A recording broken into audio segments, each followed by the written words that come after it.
मुझे ऐसी कहानियां रोज सुनने को मिलती हैं। एंडी वार्डन से वादा करता है कि अगर मैं आजाद भी हो गया तो मैं तुम्हारा राज ही रखूंगा, लेकिन वार्डन एंडी की कोई भी बात नहीं सुनता। यह देखकर एंडी को बहुत गुस्सा आता है कि मैंने इस आदमी की इतनी मदद की, लेकिन आज बेगुनाह होने के बावजूद भी मुझे ये बाहर नहीं जाने दे रहा। इसलिए एंडी वार्डन पर चिल्ला पड़ता है। तब वार्डन एंडी को 1 महीने के लिए काल कोठरी में डाल देता है और उसके बाद वह सीधे टॉमी के पास जाता है और वार्डन टॉमी से पूछता है कि क्या तुमने जो बातें एंडी को बताई हैं वह सारी सच हैं?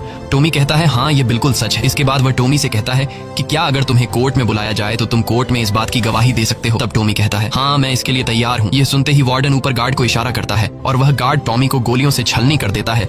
इसके बाद वार्डन एंडी के पास जाता है और उसे कहता है कि टॉमी ने भागने की कोशिश की थी, इसलिए उसे गोली मार दी गई। लेकिन एंडी समझ जाता है कि टॉमी को क्यों मारा गया और एंडी मन ही मन सोचता है कि वार्डन बहुत ही घटिया इंसान है। एंडी वार्डन से कहता है कि आज के बाद मैं तुम्हारा काम कभी नहीं करूंगा। तब वार्डन कहता है कि मेरा काम तो तुम्हें ही करना पड़ेगा, वरना मैं ये जेल तुम्हारे लिए नरक बना दूंगा। और जाते हुए वार्डन सिक्योरिटी गार्ड से कहता है कि उसे 1 और महीने के लिए काल कोठरी में रखो। काल कोठरी एक बहुत ही खौफनाक जगह थी जहाँ काले अंधेरों में कैदी को पूरे 1 महीने रहना पड़ता था। अब एंडी इस काल कोठरी में 1 महीना तो बिता चुका था, लेकिन अब उसे 1 और महीना उसी अंधेरे वाले छोटे से कमरे में बिताना पड़ेगा। बाहर पूरे जेल में यह खबर फैल जाती है कि एंडी उस गुनाह की सजा काट रहा है जो उसने कभी किया ही नहीं था। जेल के अंदर मौजूद सभी कैदियों को एंडी के लिए बहुत दुख होता है। अब काल कोठरी में पूरे 2 महीने गुजारने के बाद जब एंडी बाहर आता है तो रेड उसके पास आता है। एंडी रेड से पूछता है कि क्या तुम कभी इस जेल से बाहर निकल पाओगे? रेड कहता है हाँ, लेकिन तब जब मैं बहुत बूढ़ा हो गया होऊंगा और मेरा दिमाग काम करना बंद कर देगा। एंडी कहता है कि मैं यहाँ से निकलकर मेक्सिको जाऊंगा। मेक्सिको में समुद्र किनारे एक बहुत खूबसूरत जगह है। कहा जाता है कि इंसान अपने आप को वहाँ खो देता है। मैं वहाँ अपना एक रेस्टोरेंट खोलूंगा, समुद्र किनारे अपनी नाव की रिपेयर करूंगा और वहाँ मुझे एक जोगाड़ी आदमी की जरूरत पड़ेगी जो मेरे लिए बाहर से सामान लाया करेगा। असल में वह रेड की तरफ इशारा कर रहा था। रेड ये सुनकर कहता है कि उम्मीद बहुत खतरनाक चीज होती है,